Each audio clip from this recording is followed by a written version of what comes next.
నమస్తే, welcome to Telugu రాజ్యం. నేను మీ సంతోష్. 2020 లాక్డౌన్ టైంలో సెల్ షాప్ తెరిచి ఉంచారని చెప్పేసి పోలీసులు వాళ్ళని అరెస్ట్ చేశారు. అరెస్ట్ చేసిన తర్వాత పోలీస్ స్టేషన్లో చిత్రహింసలు పెట్టడంతో తండ్రి కొడుకులు మరణించారు. వాళ్ళ మరణానికి కారణమైన 9 మంది పోలీసులను మరణ శిక్ష ఖరారు చేస్తూ సంచలన తీర్పిచ్చిన మదురై కోర్టు. ఈ విషయం పైన మాట్లాడడానికి మన ముందున్నారు భరద్వాజ్ గారు. నమస్తే సార్. నమస్తే అండి. సార్, లాక్డౌన్ టైంలో 2020 లాక్డౌన్ టైంలో సెల్ షాప్ తెరిచి ఉంచారని చెప్పేసి తండ్రి కొడుకుని అరెస్ట్ చేసి పోలీస్ స్టేషన్లో చిత్రహింసలు పెట్టారంట సార్. దాంతో వాళ్ళిద్దరు చనిపోయారు. ఆ మరణానికి కారణమైన 9 మందికి మదురై కోర్టు మరణ శిక్ష ఖరారు చేసిందంట సార్. దేనికి అంటే మరణశిక్ష ఖరారు చేయటము అనేది నిజానికి కోర్టు అంటే కోర్టుల మీద సన్నగిల్లుతున్నటువంటి నమ్మకాన్ని నిలబెట్టేటువంటి కొన్ని జడ్జిమెంట్లు ఉంటాయి. అలాంటి జడ్జిమెంటుల్లో ఇది కూడా ఒకటే అని నేను అనుకుంటున్నా. ఇది నిజంగానే ఆ రోజున వాళ్ళని వేధించినటువంటి తీసుకెళ్ళి అంటే ఎందుకు వేధించి ఉంటారు? లాక్డౌన్ టైంలో లాక్డౌన్ అనేది దేనికి పెట్టారు అసలు? ప్రజలు బహిరంగ జీవితంలోకి వస్తే ఏదైతే ఆ కోవిడ్ అనేటువంటి వ్యాధి ఉందో అది సంక్రమిస్తుంది అనే ఉద్దేశంతో ప్రజలకి ఆ వ్యాధి సోకకుండా చూడటానికి, వాళ్ళు ఆ వ్యాధి బారిన పడకుండా ఉండటం కోసం లాక్డౌన్ పెట్టారు. జనం కోసం పెట్టిన లాక్డౌన్లో ఎవరైనా ఎప్పుడైనా బయటకు వస్తే కొట్టమని కాదు, కర్ఫ్యూ పెట్టలా మీరు. కర్ఫ్యూ శాంతి భద్రతల కోసం కర్ఫ్యూ పెట్టి ఎవరైనా బయటకు వస్తే మీద పడి కొట్టడం మనకు తెలుసు. కానీ అసలు ప్రజలను కొట్టడం అనేది వాళ్ళకి ఒక ప్రోగ్రామ్గా మారిపోయింది పోలీసు వ్యవస్థకి, పోలీసులకు కానీ సైన్యానికి కానీ. అంటే మేం చెప్పాం, నువ్వెందుకు బయటకు వచ్చావు అంటే వాడు ఏదో పని మీద బయటకు వస్తాడు. ఎందుకు వచ్చాడో కనుక్కోవడం లేదు, మీద పడి కొట్టడమే చేశారు. అది ఎక్కడో కాదు, ఇక్కడ కూడా మదురైలోనే కాదు, హైదరాబాద్ నగరంలో నేను చూశాను ప్రత్యక్షంగా. లాక్డౌన్ టైంలో ఎవరో బయట ఉంటే మేము జర్నలిస్ట్ పాస్తో ఆఫీసుకు పోతున్న టైంలో ఇక్కడే కృష్ణానగర్లోనే ఎవరో రోడ్డు మీద దేనికోసమో బయటకు వచ్చారు. వాళ్ళు వెళ్తున్నారు, వెనక్కి వెళ్తుంటే ఊరికే మీద పడి కొట్టారు పోలీసులు. కొడితే పరిగెడితే చూసి ఆనందం, మేము వస్తున్నా పరిగెట్టట్లేదు ఏమిటి వీళ్ళని.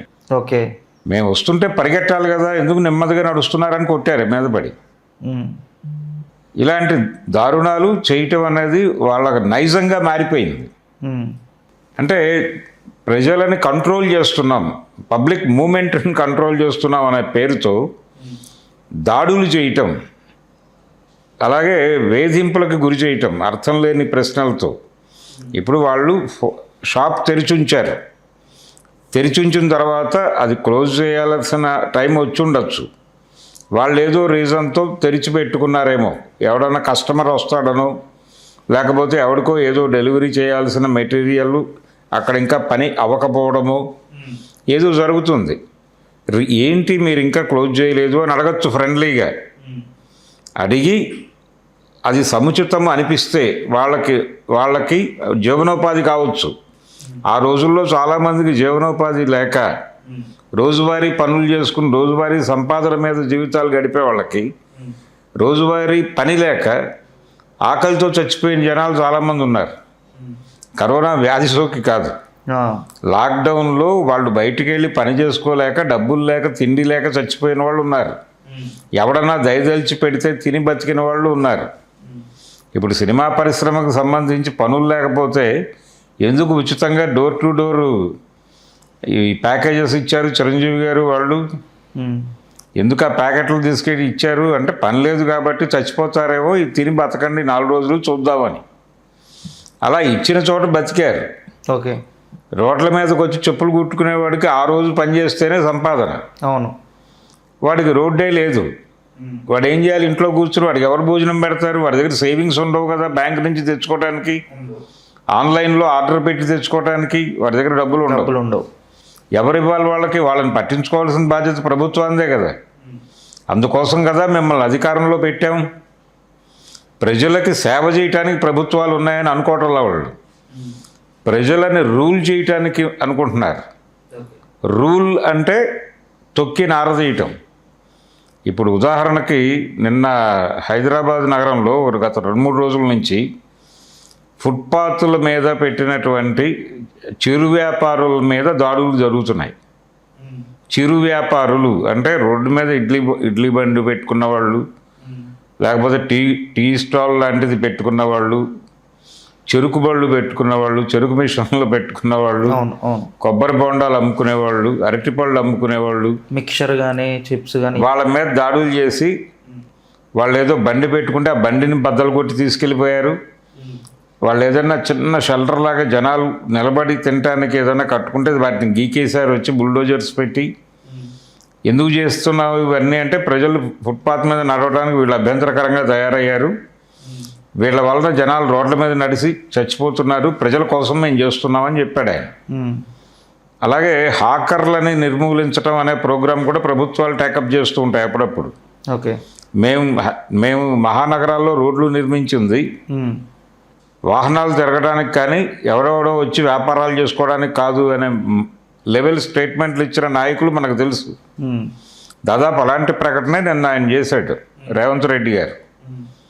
అంటే రోజువారీ రోడ్ల మీద బతికే వాళ్ళు ఉన్నారు అనేది నువ్వు బాధపడాలి కదా, వాళ్ళకి ఏదైనా ఆల్టర్నేటివ్ చూపించు. అంటే వీళ్ళు వెళ్ళి షాపింగ్ మాల్లో షాప్ తీసుకుని పెట్టుకోవాలని ఈయన ఉద్దేశం. పెట్టుకోగలరా వాళ్ళు? ఎక్కడైనా అద్దెకు తీసుకుని పెట్టుకోగలిగిన పరిస్థితి ఉంటే అక్కడికి వచ్చి ఎందుకు అమ్ముకుంటారు వాళ్ళు? రోడ్ల మీద డబ్బాలు పెట్టుకుని వాళ్ళకి ఏదైనా ఆల్టర్నేటివ్ చూపించి వాళ్ళకు ఒక సేఫ్ ప్లేస్ చూపించి అప్పుడు మీరు గీకండి వచ్చి. అంటే మేము పీకేస్తాం తర్వాత చూసుకుంటాం అంటే అలాగా? అలాంటి అంటే పబ్లిక్ మీద దాడి చేయటం, ఆయుధం ఉంది మా దగ్గర అనేటువంటి ఆయుధం ఉండటం అనేది ఒక గొప్ప విషయంగా భావించి లాఠీ ఉంటే దాంతో కొట్టడం, తుపాకీ ఉంటే దాంతో కాల్పులు జరపటం, దీనికి వ్యవస్థలు అలవాటు పడిపోయినాయి. ఓకే, వ్యవస్థలు అలవాటు పడిపోయినాయి అనటానికి ఆ రోజున సెల్ ఫోన్ షాప్ తెరిచుంటే వెళ్ళి ఆర్గ్యూ చేయండి, వాళ్ళతో మాట్లాడండి.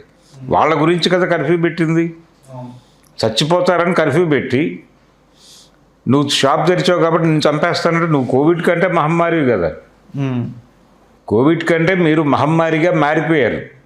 కోవిడ్ పర్లేదు, కోవిడ్కి కొద్దో గొప్ప కొన్ని పద్ధతులు పాటిస్తే అది మన జోలికి రాదు. ఏ పద్ధతి పాటించినా పాటించకపోయినా మీరు వచ్చి కొట్టి చంపేస్తారు అనే వాతావరణం మీరు కల్పించినప్పుడు కోర్టులు పట్టించుకోవాలి కదా. ఎన్కౌంటర్ల పేరుతో చంపేస్తారు చాలామందిని. ఇటీవల చూసాం మనం హిడ్మాని మరికొంతమందిని, నంబళ్ళ కేశవరావుని తీసుకెళ్ళి కాల్చి చంపేయటం. అవును, ప్రతి ఎన్కౌంటర్ మీద అంటే బూటకపు హత్య అనేది అర్థమవుతూనే ఉంది. అర్థమైన సందర్భంలో నిజానికి పోలీసుల మీద 302 కింద కేసు బుక్ చేసి ప్రాసిక్యూట్ చేసి ముందు సస్పెండ్ చేసి ప్రాసిక్యూట్ చేసి ఆ తర్వాతే తిరిగి ఉద్యోగాలు ఇవ్వాలి వాళ్ళకి అని గతంలో చాలామంది న్యాయమూర్తులు చెప్పినప్పటికీ వీళ్ళు కొనసాగిస్తున్నారు బుల్డోజింగ్ పద్ధతులు. ఆ పద్ధతి ఇప్పటికీ అమలు కావట్లా. ఇలా ప్రజల మీద దాడులు చేయటము, చంపేయటము, ఇవన్నీ లాకప్ డెత్తులు చూసాం మనం అనేకం. అవును, లాకప్ డెత్తుల్లో కూడా ప్రజలు గొడవ చేసి వెళ్ళి ప్రభుత్వ కార్యాలయాల ముందు ధర్నాలు చేసి నానా గొడవ శాంతి భద్రతల సమస్యలు క్రియేట్ చేస్తే మాత్రమే ప్రభుత్వాలు కదిలి సస్పెన్షన్ చేస్తున్నాయి వాళ్ళని. ఆ దర్యాప్తు విచారణ జరిగిన తర్వాత మళ్ళీ అధికారంలోకి వచ్చేస్తారు వాళ్ళు. వచ్చి ఎవరైతే తనకు వ్యతిరేకంగా ధర్నాలు చేశారో వాళ్ళని టార్గెట్ చేసి తీసుకొచ్చి మళ్ళీ వాళ్ళని కొట్టి చంపేస్తున్నారు. సో పోలీసులకి అంటే పోలీసుల దగ్గర సైన్యం దగ్గర మాత్రమే ఆయుధాలు ఉండాలి, ప్రజలు ఎవరి దగ్గర ఆయుధాలు ఉండకూడదు అని ఈ మధ్య అమిత్ షా గారు మాట్లాడారు. అవును, మీరు వచ్చి కొట్టేస్తుంటే కొట్టించుకోవటం కోసమా ప్రజలు ఉంది, మీరు కాల్స్తుంటే కాల్పించుకోవటం కోసమా ప్రజలు ఉంది, మీరు హింస చేస్తుంటే అనివార్యంగా ప్రజల చేతుల్లో కూడా తుపాకులు ఆయుధాలు మొలుస్తాయి. ప్రజల చేతుల్లో ఆయుధాలు మొలవకుండా ఉండాలంటే మీరు ఆయుధాలు వాడటం తగ్గించాలి. మీరు నిర్లజ్జగా ఆయుధాలు వాడేసి జనాల్ని చంపేసి వాళ్ళు మా మీద దాడి చేయకూడదు అంటే ఎట్లా?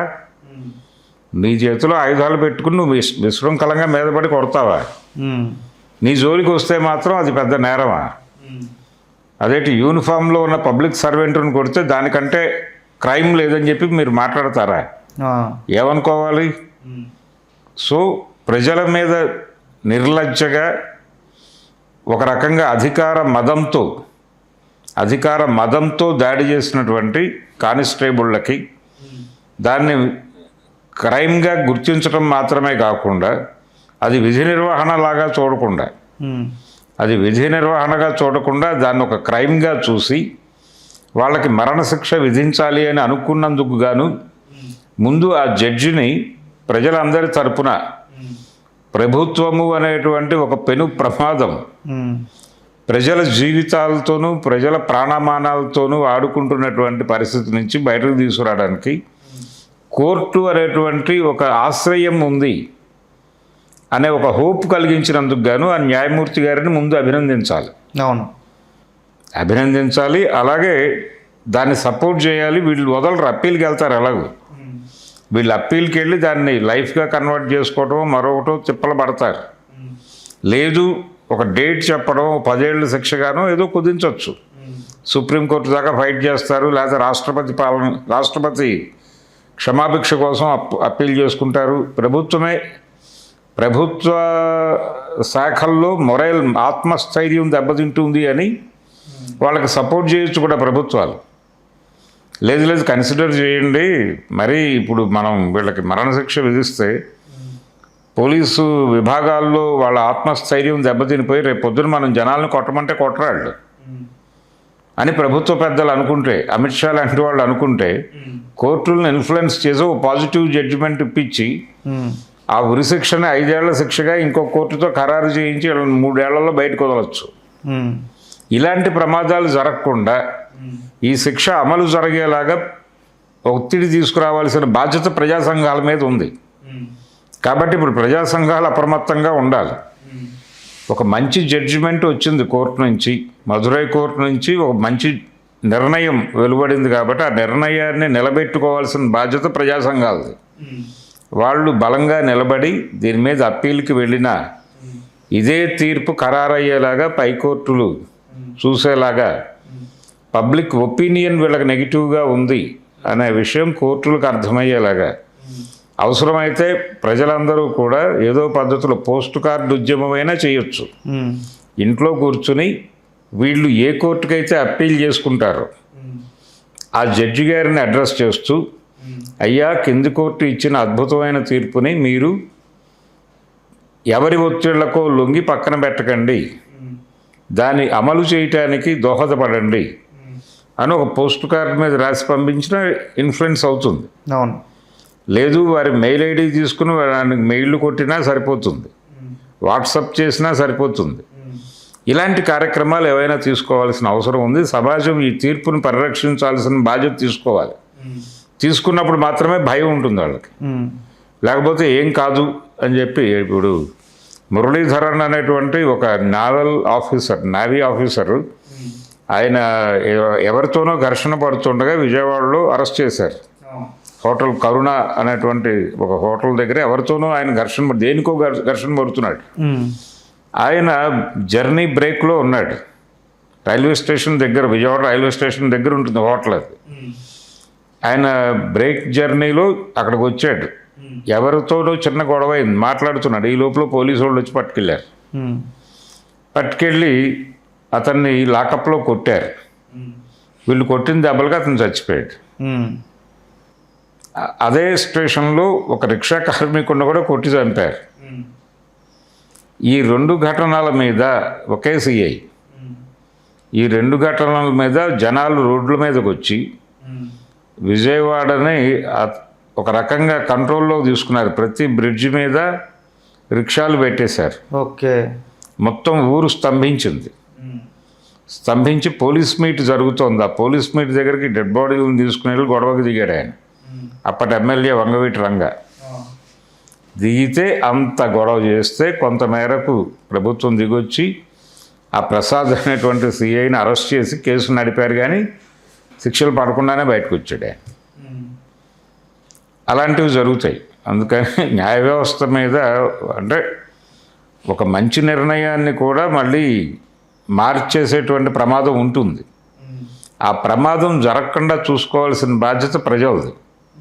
అందుకని ప్రజా సంఘాలు అప్రమత్తంగా ఉండి ఈ నిర్ణయం, ఈ రోజున మదురై కోర్టు తీసుకున్న తీర్పు, ఇచ్చినటువంటి తీర్పు, తీసుకున్న నిర్ణయం అది అమలు జరిగేంత వరకు పర్యవేక్షించాల్సిన అవసరం అయితే ఉంటుంది. Thank you sir, thank you so much. Thank you. Hello, Telugu రాజ్యం ఛానల్ చూస్తున్నారా? సామాజిక, రాజకీయ, జీవన చిత్రణే తెలుగు రాజ్యం. అతిశయోక్తులు, అసత్యాలు ఉండవు. రాజకీయ కోణం కాదు, ప్రజా కోణమే కొలబద్ద. తెలుగు రాజ్యం వీక్షణ మీ ఉత్తమ అభిరుచికి నిదర్శనం.